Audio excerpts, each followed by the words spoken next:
innocent people. Very innocent people who had just repulsed Turkana bandits who wanted to steal their animals. They really fought the whole night, yesterday night. And when they were recollecting themselves yesterday is when they were bombed by KDF. They were counting themselves who is alive and who is not alive, including a pupil who has just done examination the other day, was killed. And as my colleague said, 4 people were killed. By who? By KDF. And that's government. We are very aggrieved. And I want to say this. And so that the nation, why are we talking to the nation? Because nobody is listening to the Pokot people. Let Kenyans and our people listen to us. It seems that we are not being listened by anybody. Let me give this chronology so that Kenyans can understand what I'm trying to say before you. If you go to my official handle, you people, the media, because I know you follow me. I know you follow me. And also this government is following me. If you go to my official handle, I raised an issue of Pokot being killed. The last one from yesterday was on November 13th. Pokot were killed in Takwel area. Followed by October 25th. Pokot again were killed in Takwel. October 11th, Pokot were killed in the same belt. September 20th, Pokot again were killed by Turkana bandits in the same area, Takwel area. August 16th, Pokot were killed. August 1st, Pokot were killed. All these are on record. Haya mambo tumeripoti kwa serikali, they are aware, and out of all those incidences, hakuna moja serikali wamejaribu na kusaidia Wapokot. Hakuna hata moja. These things are on record.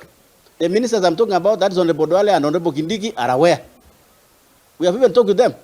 We have even shared with them guns which are being used by Turkana bandits. And these guns are KPR guns. I've shared with them. I've even sent them. And that is why we are saying they must now come out and tell us, okay, you know what? The security agencies have changed in Pokot and Turkana. They are Turkana support machine to eliminate Pokots. And we are suspecting that this is an orchestrated agenda by the Turkana people for land expansion. This is a land expansion project. This is a land expansion project. And if it is a land expansion project, then those ministers must come and tell us. We are aggrieved. We met the president himself. As my colleague Honorable Chakapong said, yes, all of us leadership here, we met the president. We raised the issue of discrimination against the Pokot on NPR.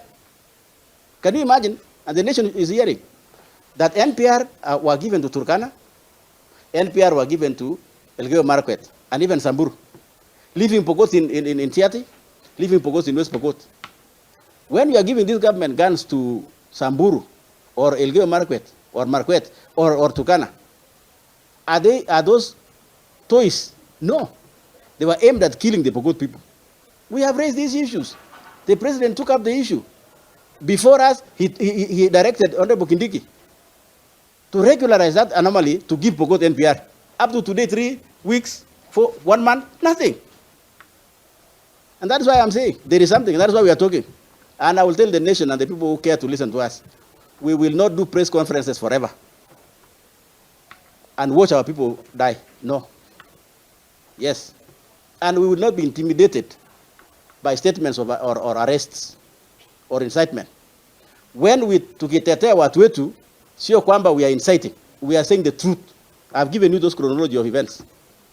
I know, maybe after this, some of us here will be saying, oh, you know, you incited people, or you record statement in Nakuru or in DCI. We are ready.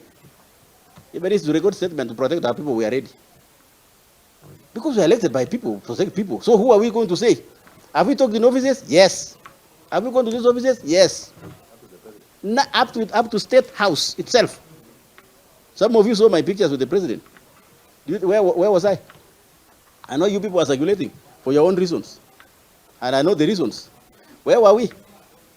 We were tearing our people. President giving direction to Honorable Kindiki in front of us that regularizing help Pokots. Nothing has happened. And some of us politically, we are political animals. We are thinking maybe some ministers are incompetent or they want the Pokot to be isolated from the president himself. They want Pokot to hate the president. Mimi nimeona hivyo. Hii ni mpango ya some ministers kufanya wa Pokot wachukiane na rais. This is a move that I'm seeing from incompetent ministers.